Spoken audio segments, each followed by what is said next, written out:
1 lakh sites हमारे roll out किए जा रहे हैं। बीएसएनएल का नेटवर्क पूर्ण स्वदेशी इक्विपमेंट के आधार पर होगा।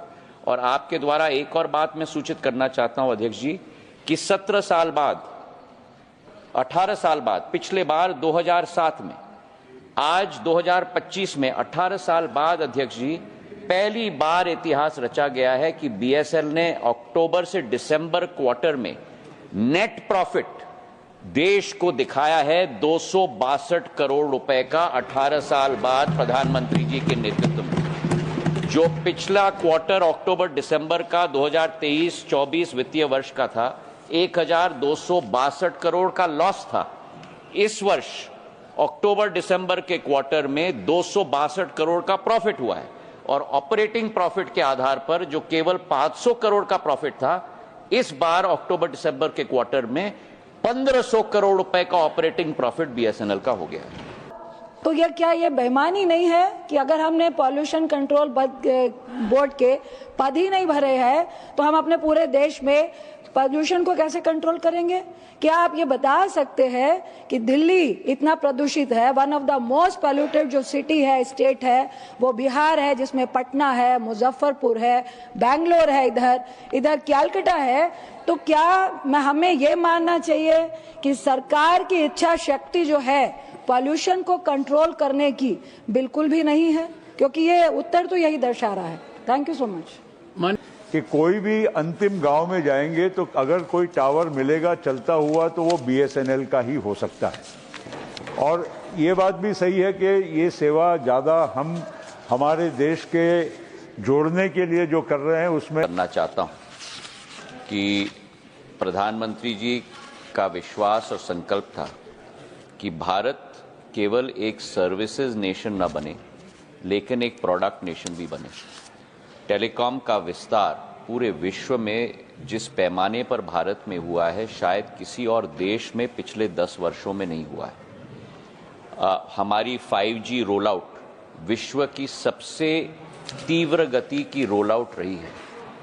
हमने करीब 1 साल के अंदर 99% जिले कवर कर दिए और 82% आबादी कवर कर दी। लेकिन जहां तक बीएसएनएल का विषय है, प्रधानमंत्री जी ने एक कदम आगे लक्ष्य धारित किया कि आत्मनिर्भर भारत की नीति के आधार पर बीएसएनएल जब 4G का इक्विपमेंट और नेटवर्क लगाएगा तो वो केवल स्वदेशी इक्विपमेंट और नेटवर्क लगाई जाएगी। आज पूरे विश्व में अध्यक्ष जी केवल 4 देश हैं जिन्होंने 4G का टेलीकॉम नेटवर्क का मैन्युफैक्चरिंग किया है। वो है फिनलैंड, स्वीडन, चाइना और साउथ कोरिया पूरे विश्व में।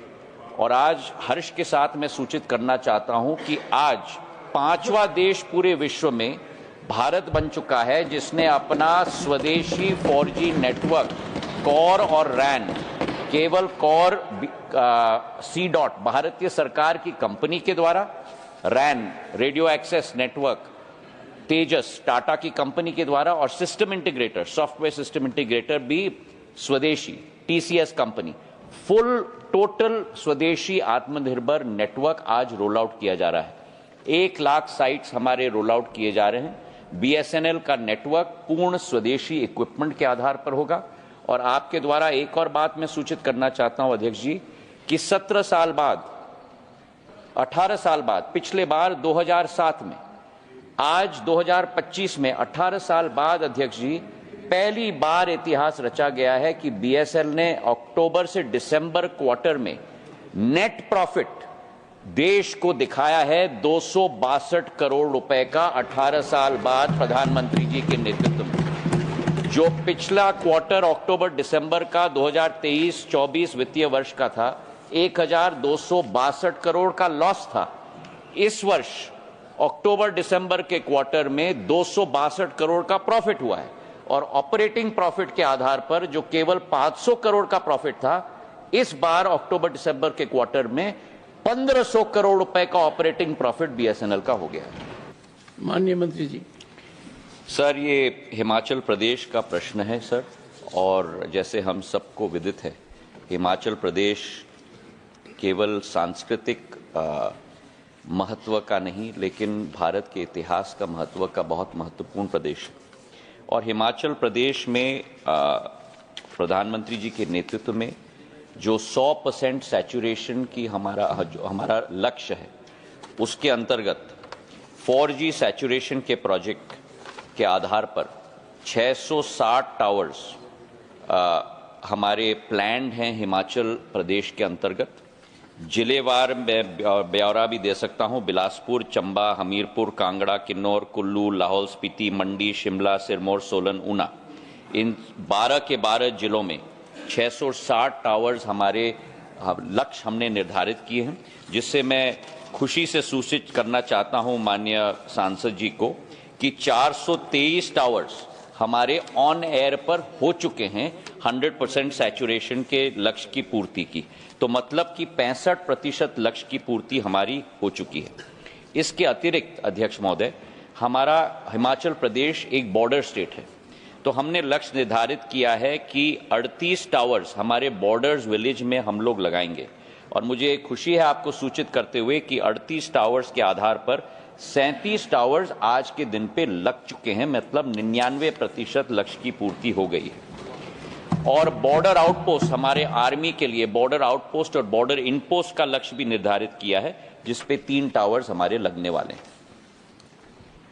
Third supplementary Shri P Wilson. Sir, Honorable Minister, sir. Sir, you were saying that the 4G rollout has been done and 5G rollout is going on. Sir, the market share of BSNL has dropped to 7.33% as of June 2024 compared to 10.72 in December 2020. And BSNL revenue is impacted mainly due to the delay in 4G rollout. When other network operators are marching ahead with 5G, BSNL is still testing. And the CAG reports, sir, they say the BSNL failure to bill Reliance Jio since May 2014 as per the agreement on passive infrastructure sharing has incurred a loss of 1,757.56 crores. Sir, what steps have been taken against the persons who have failed to bill, and steps taken to address the issue, and also steps taken to make BSNL competitive with others and to address the decline in market share? Thank you, Chairman, sir. Honorable Minister. Question that Wilson ji is asked will take about 20 minutes to answer, because in one question he has put... He's a senior advocate. Yes, he has very nicely, eloquently put in about 7 or 8 supplementaries. So I will endeavor to answer all his queries, sir. So first of all, I'd just like to correct him. We have not yet completed our goal of 1 lakh towers of 4G. So switching to 5G will happen after we have executed on our goal of 1 lakh towers of 4G. You're absolutely right that there was a delay, and that delay was premeditated. As I mentioned in my first answer earlier, we had 2 options before us, and I think you would support me in this. We either go and buy international equipment from other suppliers, like all other telcos are doing, or India makes its name in the international market that we are also a manufacturer of telecom equipment. So the easy way out was to buy the equipment. The difficult way out was to actually manufacture our own equipment. And as the Prime Minister has always said, कि चुनौती में हम अवसर देखते हैं. And Prime Minister has been able to convert that chunauti into an afsar, and today India has become only the 5th country to produce our own telecom equipment. So therefore, with that, we are now rolling out 1 lakh towers of 4G. Of the 1 lakh towers, I would like to inform through you, sir, to Honorable MP Wilson and the rest of the country, that we have on air today close to 73,326 towers. So 73% of our task is done. And it is my endeavor that we will ensure that this is done at the soonest possible. Once 4G network is fully rolled out, today we have already close to about 1.85 crore subscribers on 4G for BSNL. And once it is fully rolled out 100,000 towers, then we will start the task of switching tower by tower 4G to 5G.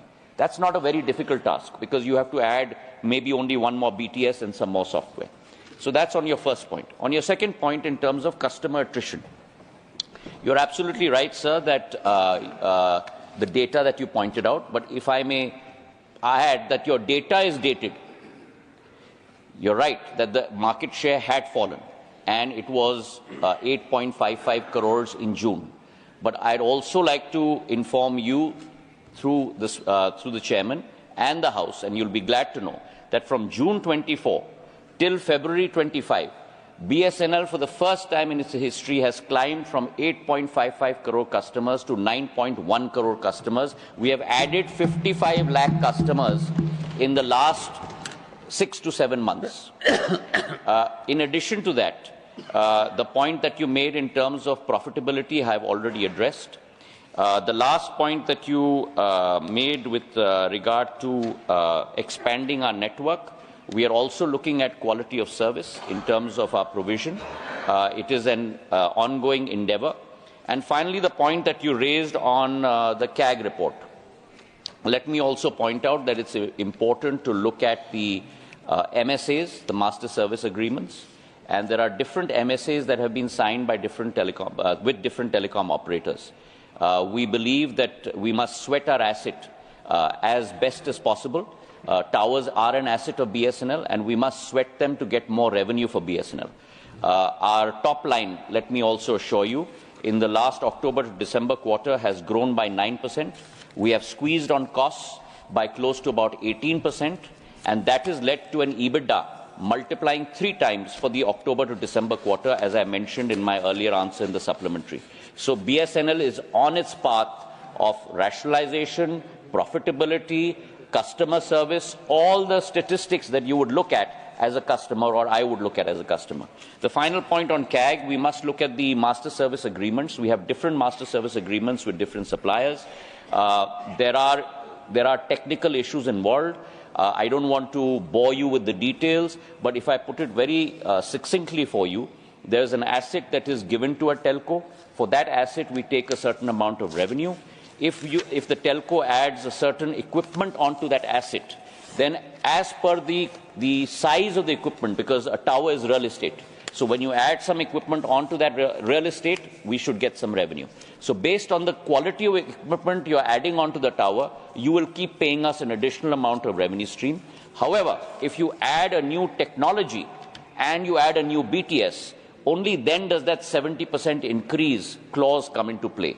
In this case, that was not the case. So there has been no loss to BSNL. So BSNL is भाई साहब निश्चित लगेगा. बहुत बहुत धन्यवाद sir. Supplementary number 4, Shri Praful Patel. Thank you chairman साहब. इनके मंत्री जी को मैं बधाई दूंगा कि कह रहे हैं कि पहली बार, और सही जानकारी है कि पहली बार BSNL के सब्सक्राइबर की संख्या बढ़ रही है और आर्थिक परिस्थिति भी BSNL की सुधार की ओर है, और पहली बार पिछले 6 महीने में उनको प्रॉफिट भी हुआ है, 3 महीने में. तो इसके लिए उनको विशेष करके बधाई.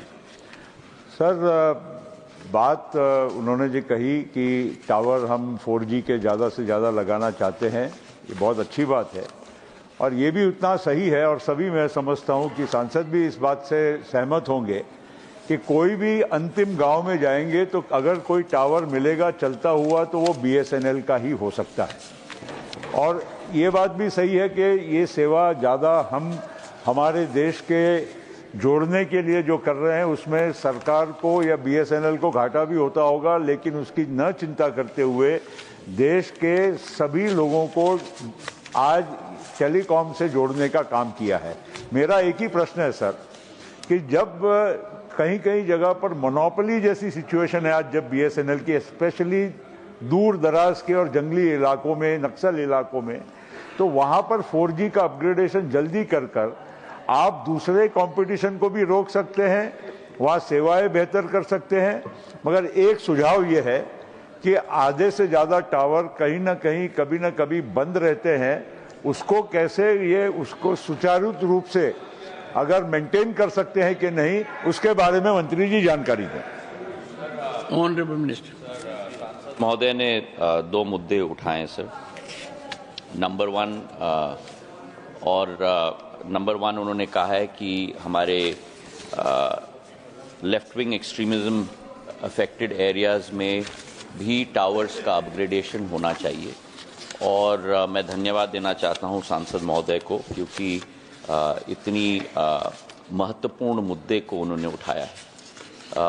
इन इलाकों में और दूर दराज इलाकों में टेलीकॉम प्रोविज़न बहुत एक ज़रूरी मुद्दा आज हो चुका है, क्योंकि सर आज टेलीकॉम केवल एक कैरिजवे नहीं है, टेलीकॉम एक कैपेबिलिटी है, एक मानवीय की आर्थिक, सामाजिक और वैश्विक वृद्धि का साधन बनने के लिए, क्योंकि इस डब्बे से हम लोग पूरे विश्व से कनेक्ट होते हैं। लेफ्ट विंग एक्सट्रीमिज्म अपग्रेडेशन योजना के तहत एक योजना हम लोग ने DBN डिजिटल भारत निधि के अंतर्गत बनाया है, जिसमें USOF का फंड्स जाते हैं। उसके अंतर्गत 2343 टावर्स हम लोग ने रेखांकित किए हैं LWE क्षेत्र में, जिस पर आज तीव्र गति से कार्य हो रहा है। कई इलाकों में अपग्रेडेशन हो चुका है और आज के दिवस पर करीब 510 टावर्स हमारे अपग्रेड हो चुके हैं इन 2343 में से, और शीघ्र हम लोग कोशिश कर रहे हैं इसका रोल आउट हो। मंत्री जी का सांसद जी का दूसरा प्रश्न था कि जो हमारे 4G या 2G के भी टावर्स हों, कई जगह बैटरीज की वजह से सुचारू रूप से दूरसंचार की सेवा उत्पन्न नहीं हो पाती, और मुझे कोई कठिनाई नहीं है ये कहते हुए कि ये कई जगहों में ये सत्य है, इसमें कोई दो राय नहीं। तो हम लोग वर्तमान में एक योजना बना रहे हैं कैपिटल एक्सपेंडिचर के लिए, जहां बैटरी का बैकअप, मीडिया का बैकअप, जहां भी अपग्रेडेशन की ज़रूरत है BSNL के पूरे नेटवर्क में करीब हमारे कुल मिलाकर 2 लाख टावर्स, आज 2.5 लाख टावर्स पूरे देश में लग चुके हैं। तो वर्तमान में हमारी कंपनी पूरी एनालिसिस कर रही है 2.5 लाख टावर्स की, कि कहाँ बैटरी अपग्रेडेशन की ज़रूरत है, मीडिया अपग्रेडेशन की ज़रूरत है, और वो कैपिटल एक्सपेंडिचर भी हम अगले चरण में ये 1 लाख टावर्स लगाने के बाद वो कैपिटल एक्सपेंडिचर भी हम लोग करेंगे। उसके साधन 2 हैं, या तो हम वित्त मंत्री जी के हाथ जोड़ेंगे और राशि देने के लिए, और या तो हम BSNL के प्रॉपर्टीज़ के मोनेटाइजेशन भी करेंगे, ताकि हम अपना इंटरनल अक्रूल से उसको हम लोग फंड कर पाएं। Fifth supplementary Shri Santosh Kumar P। Thank you, sir. Sir, on March 11th and 12th, 2 Indian telecom companies signed an agreement with Elon Musk's Starlink. And after that, they have issued a press statement also. And statement is almost similar. So was there any compulsion from the side of the government of India to enter into such an agreement? And moreover, we have invested heavily in optical fiber cables. So what would be the future of this investment? And sir, these Starlink devices were widely used for communication between local militant groups in Manipur. So taking into account all this, will the government allow this necessary regulatory sanction for this agreement? Thank you, sir. Honorable Minister. The Honorable MP has raised a pertinent question, but not factual, on one context. I would like to, through you, inform him that forget about any militant group, but please, I heard you, so please hear me. But no Indian citizen and no one on Indian soil will be able to use any satellite device without the license being given out and the spectrum being given out. Yes, there were media reports that they've had found some boxes and some units, but those were neither functional nor were they operable in any manner whatsoever. So that's the answer to supplementary number 1. With regard to supplementary number 2, sir, let me say this, that it is important that as Minister of Communications, I am technology agnostic. I have to be customer centric. And I have to provide my customer, which is 1.4 billion people in my country, with every possible way of communication. And then it is for the customer to decide which service he will take, whether he takes mobile, whether he takes fixed broadband, whether he takes satellite. That's for the customer to decide. That's not for me to decide. But I must keep the gateway open for all prevailing technology. With regard to the agreements between TSPs and a satellite provider, whether it is Starlink or anyone else, that's a market mechanism. That has nothing to do with government. And also let me say that I feel that this is a complementary technology, because what does satellite do? Satellite allows you to give service in two places. One, where there is no mobile connectivity, where there is no, as you mentioned, OFC fiber. Those areas which are hard to reach, our citizens in our country will be able to access the world through satellite communication. Second, when you have disasters, and God forbid we have disasters in our country, but when you have disasters like we just had in Myanmar, the only option is satellite connectivity when all your networks come down. And therefore, that's a very important resource.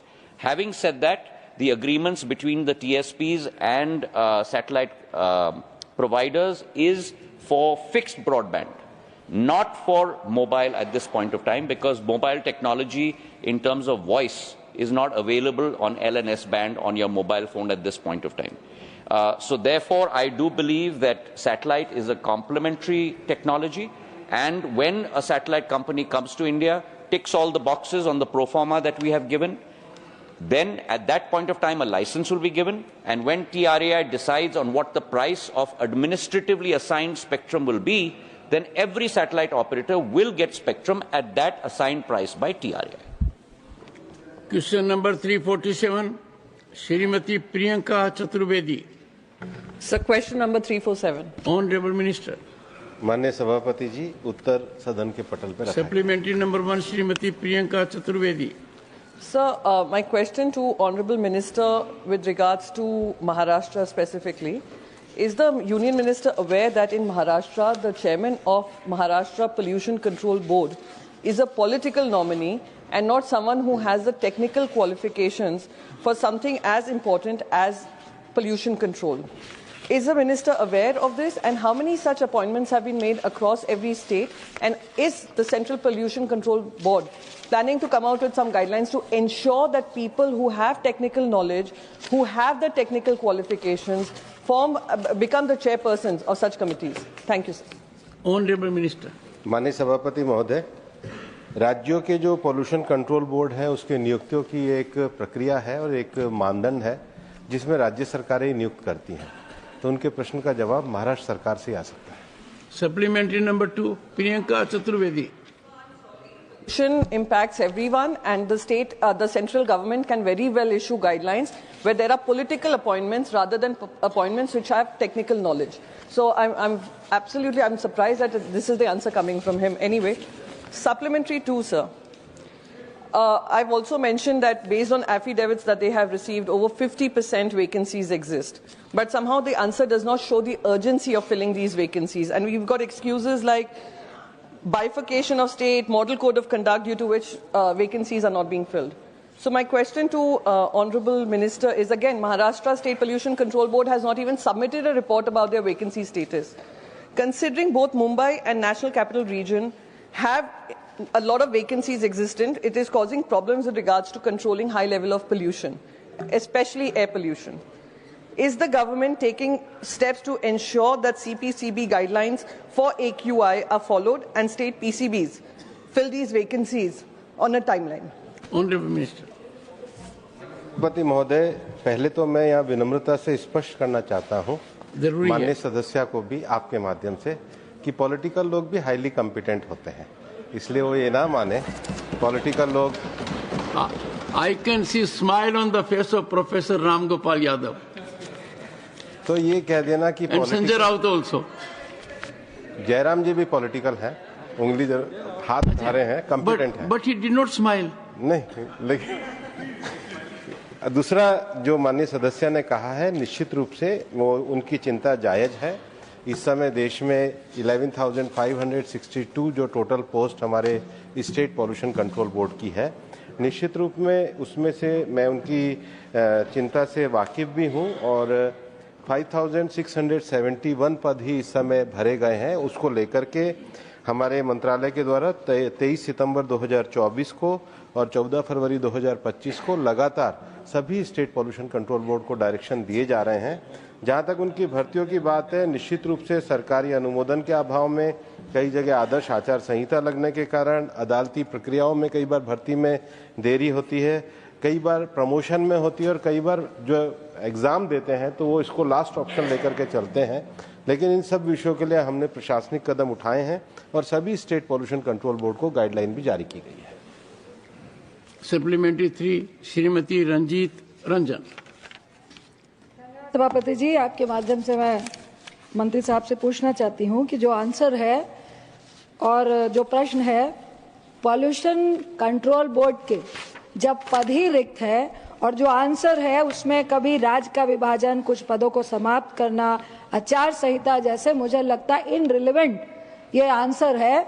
और तो ये क्या ये बेईमानी नहीं है कि अगर हमने पॉल्यूशन कंट्रोल बोर्ड के पद ही नहीं भरे हैं तो हम अपने पूरे देश में प्रदूषण को कैसे कंट्रोल करेंगे? क्या आप ये बता सकते हैं कि दिल्ली इतना प्रदूषित है, one of the most polluted जो सिटी है, स्टेट है, वो बिहार है जिसमें पटना है, मुजफ्फरपुर है, बैंगलोर है, इधर कैलकाटा है, तो क्या हमें ये मानना चाहिए कि सरकार की इच्छा शक्ति जो है पॉल्यूशन को कंट्रोल करने की बिल्कुल भी नहीं है? क्योंकि ये उत्तर तो यही दर्शा रहा है। Thank you so much. माननीय मंत्री जी। माननीय सभापति महोदय, मैं निश्चित रूप से मानता हूं कि पॉल्यूशन एक ऐसा विषय है जिससे आम नागरिक प्रभावित होता है। जो प्रश्न है वो विभिन्न राज्यों में जो नियुक्तियां रह गई है उसके क्या कारण है, तो हमने तो बहुत ईमानदारी से आपको सारे कारण लिख करके दिए हैं। भारत में संघीय ढांचा है, हम राज्यों के कार्यों में हस्तक्षेप नहीं करते, हम उनको गाइडलाइन ही जारी करते हैं। और जो राज्य सरकार जहां आप माननीय सदस्य जवाब देने दीजिए, और यही परंपरा और यही प्रक्रिया का अनुपालन अपने को करना चाहिए। दिल्ली में निश्चित रूप से विगत 10 वर्षों में सरकार के द्वारा अनेक कदम उठाए गए हैं। दिल्ली में जो पेरिफेरल रास्ते बने हैं उसके कारण जो बड़ी संख्या में कमर्शियल व्हीकल का पॉल्यूशन होता था वो दिल्ली के बाहर से जाने लगे हैं। दिल्ली में हम मैक्सिमम इंडस्ट्री को पीएनजी के ऊपर लेकर के आए हैं। दिल्ली में जो BS4 फ्यूल था उसको हमने BS6 में कन्वर्ट किया है। दिल्ली में जो हमारे सॉलिड वेस्ट मैनेजमेंट की जो दिक्कतें थी, अभी जो नई सरकार आई है उन्होंने बहुत अच्छे तरीके से कदम उठाए हैं ताकि उन पर नियंत्रण पाया जा सके। और इसलिए आपको मैं निश्चित रूप से तथ्य बताना चाहता हूं कि आज के 10 साल पहले जो दिल्ली में पॉल्यूशन के जो दिन थे, खराब दिन थे, उनकी संख्या कम होने की बजाय अच्छे दिनों की संख्या बढ़ने लगी है। Supplementary number 4 Shri Ravichandra Vadi Raju. Mike, thank you very much, sir. The students in Hyderabad Central University are struggling protecting the valuable environment in the university. The large number of trees were cut down and birds and animals, peacocks, tortoise were killed by the state government. I would like to know whether the government has any plan to take an action against the destruction of the environment in the university, sir.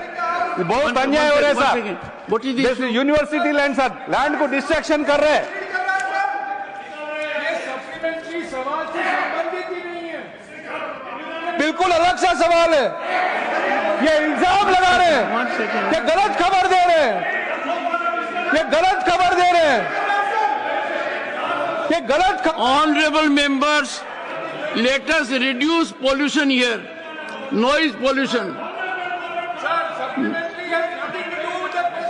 You see, honorable members, one second. Honorable members, there are number of occasions when a supplementary is asked, which has some connection but which is not proximate. And I always persuaded the minister to respond. Number of times from this side also. A member would ask a supplementary that is directly not connected with the core issue.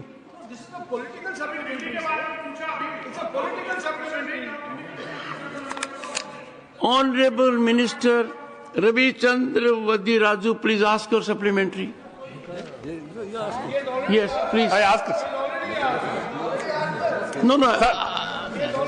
इसको तेलंगाना में sir university land है sir, इसमें 400 एकड़ में रातों रात में JCB को निकाल के लाइट लगा के बहुत सारा बड़ा ट्रीज को खराब कर काट के प्लान कर रहे सर। पिकॉक्स है, टॉर्टॉइस है, अनेक जाति बर्ड्स है सर, इसको निकाल दे रहे। रात में ट्रीज भी दूसरा ट्रक्स ला के निकाल के बाहर फेंक रहे सर, उधर ट्रीज भी नहीं दिख रहे।